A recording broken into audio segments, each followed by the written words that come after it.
ఈశ్వరి ఆత్మే ఆ మంత్రసారిని చంపేసిందని అందరూ అనుకున్నారు. అప్పుడు నేనది నమ్మలేదు. కానీ ఒకరోజు ఉదయం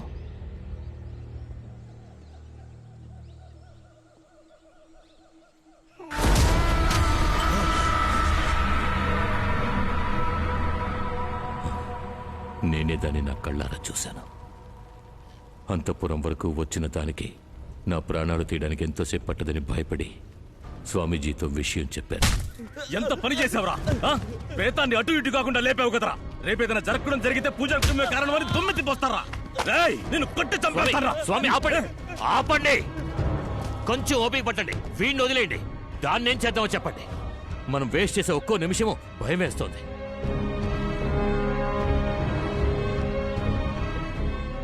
అది మన వశం కావాలంటే దాన్ని ఇక్కడికి రప్పించాలి. అందుకు ఒకే ఒక్క దారి. నేను తను కలవడానికి వేరే దారి కనిపించలేదు. ఏదో కోపంలో కొట్టాను నాన్న. నువ్వు తనని ఎంతగా ఇష్టపడుతున్నావో నేను అర్థం చేసుకోగలను. జమీందారు గారికి సంబంధించి తను చనిపోయింది. తను తిరిగొచ్చి నీతో కలిస్తే ఎవరాపుతారు? నీ ఇష్ట ప్రకారం ఎక్కడికైనా వెళ్లి జీవించు.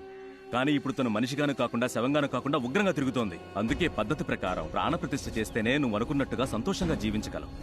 నువ్వు చెప్పేది నిజం. నువ్వు భయమేసి మధ్యలో వదిలేశావు. నిన్నే వెతుకుతూ అడవుల ముడ తిరుగుతోంది. నువ్వు పిలిస్తేనే వస్తుంది.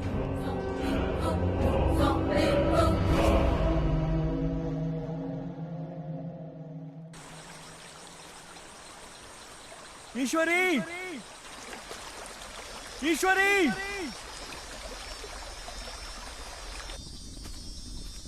ఈశ్వరి, ఈశ్వరి,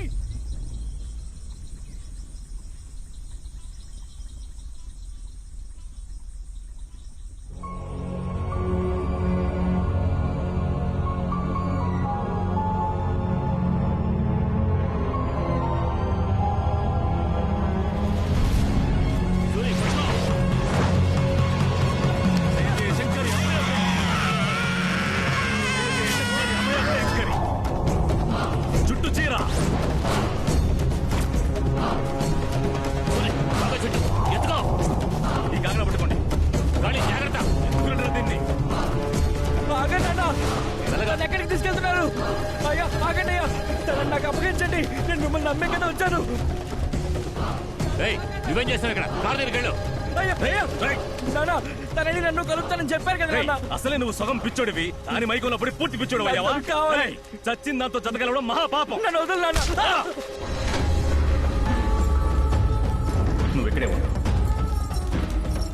సగం ప్రాణం పోసిన ప్రేతాత్మని ఎవరూ అంతం చేయలేరు. దానంతటా అదే అంతం కావాలి. దానికి 2 మహాదశాబ్దాలు పడుతుంది. అంతవరకు దీన్ని అమ్మవారి శక్తి మాత్రమే బంధించి కట్టడి చేయగలదు. ప్రస్తుతానికి అమ్మవారి చీరతో దీనిని బంధించగలిగాం. కానీ ఎక్కువసేపు దీన్ని ఇలా ఉంచలేం. అందుకనే గర్భగుడి వెనకున్న రహస్య గదిలో దీనిని బంధిస్తాను.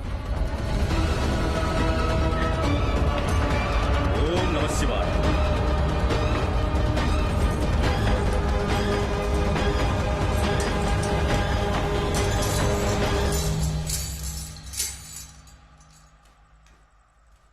ఏమండి, నన్ను వదిలేయండి.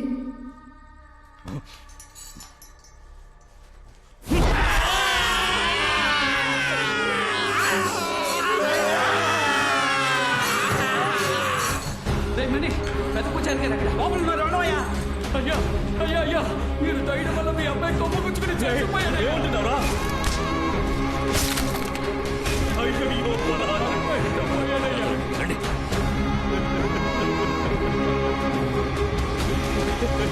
పెంచుకున్న నా చేతితో నేను చంపుకున్నాను కదరా. నేనేం పాపం చేశాను? ఏం పాపం చేశాను? ఆ దేవుడి సన్నిధిలో నేను చేసిన పాపానికి నా చేత్తోనే నా బిడ్డ ప్రాణాలను తీసేలా చేశాడు. మీ కొడుకు చావుకి కారణం మీరు కాదు, ఆయన్ని చంపింది జమీందారు.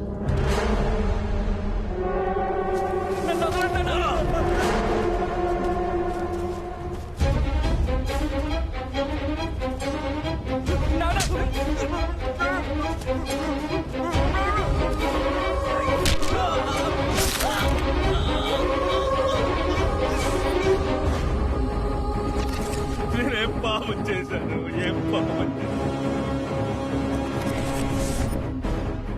నమ్మక ద్రోహం చేశారు కదా, వాళ్ళని వదిలిపెట్టను. ఆగండి. మీ కొడుకుని చంపినందుకు వాళ్ళని చంపి పగ తీర్చుకోవచ్చు.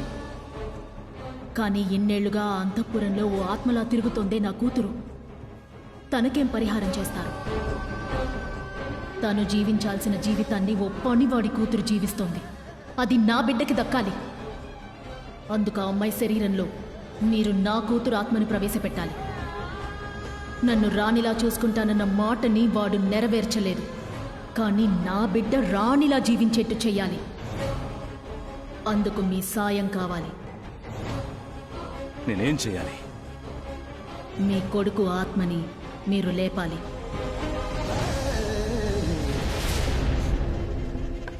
అయ్యా లోపలికి రండి. ఆ అమ్మాయి పేరేంటని చెప్పారు రవి? జ్యోతి.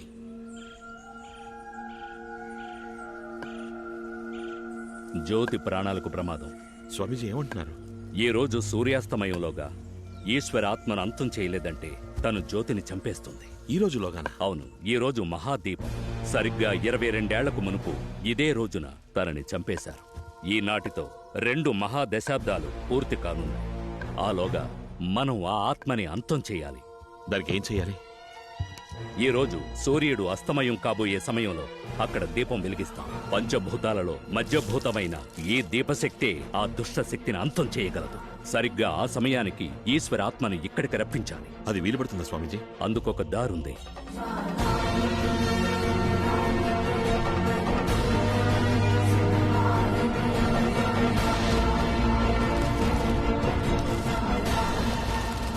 అల్లుడు గారు, మీరు చెప్పేది నేను నమ్మలేకపోతున్నాను. నిజంగా ఈ బంగ్లాలో ఒక దయ్యం ఉంది. అయితే ఇన్ని రోజులు షాలు చెప్పింది నిజమేనా? నిజమే. ఈతను కూడా సేటు దగ్గర అప్పు తీసుకున్నట్టున్నాడు. అందుకే అంతఃపురంలో దెయ్యం ఉందని భయపెట్టి దీన్ని నమ్మాలని ప్లాన్ చేశాడు. ఈ కహానీలు దెయ్యాలను చూసి భయపడే వాళ్ళకి చెప్పు. ఈ అభిషేక్ దెయ్యాలను ఎక్స్పోర్ట్ చేసినాడు. ఒకవేళ సందేహంగా ఉంటే టెస్ట్ పెట్టండి. టెస్ట్ పెట్టడానికి ఈ టెస్ట్ ట్యూబ్ను కూడా ఉంచుకున్నది. రారా రేయ్, రారా అంటున్నానా? ఏంటి బాబా ఒంటరిగా ఆడుకుంటున్నావు? ఇది వాళ్ళ బాబు కంటే ఎక్కువగా భయపెడుతోంది. తనని ఈ అంకుల్కి సెకండ్ ఇవ్వమంటావా? రే సెకండ్ ఎవరా? రే ఎవరా? భయం లేదా? ఎవరా? నేనున్నాను కదా, ధైర్యం ఎవరా?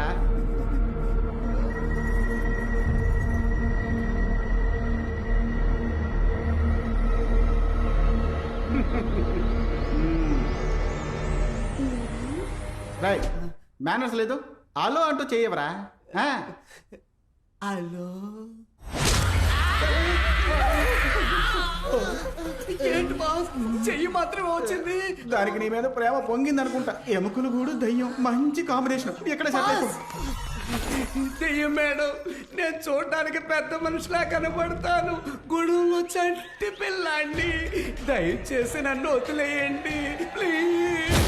దీనికి అయ్యయ్యో, చెయ్యమంటే చెయ్యి మాత్రమే ఇచ్చింది. తల కాళ్ళు ఒళ్ళు ఎక్కడ దాచిందో తెలియట్లేదే.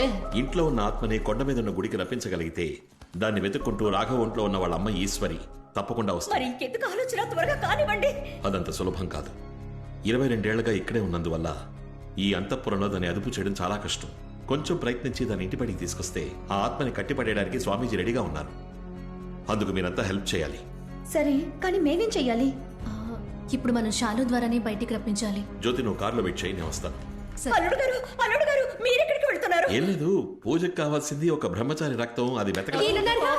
అల్లుడు గారు చెప్పింది పూర్తిగా విన్నావా? ఆయనకి బ్రహ్మచారి రక్తం కావాలి. రక్తాన్ని తీసుకోండి బాబు. అంటే ఈ 15 ఏళ్లలో ఒక్కసారి కూడా ఓ, త్వరగా తీసుకుని వదిలిపెట్టండి అబ్బా. మనం కాపురం చేయకుండా ఉండడం ఎంత మంచిదేంటో చూసారా? మేడం, లైఫ్ లాంగ్ మీరు ఇలాగే ఉంటే ఎవరింట్లోకి దెయ్యం జ్వరబడినా అందరికీ అన్నగారు రక్తం యూస్ అవుతుంది కదా.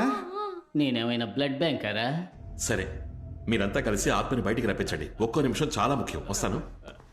తోడుగా అందరూ నాతో పాటు రండి. బాస్, ఈ కొంపలో దెయ్యం ఉందని తేలిపోయిందిగా, మరెందుకు ఈ కొంపలో ఉండడం?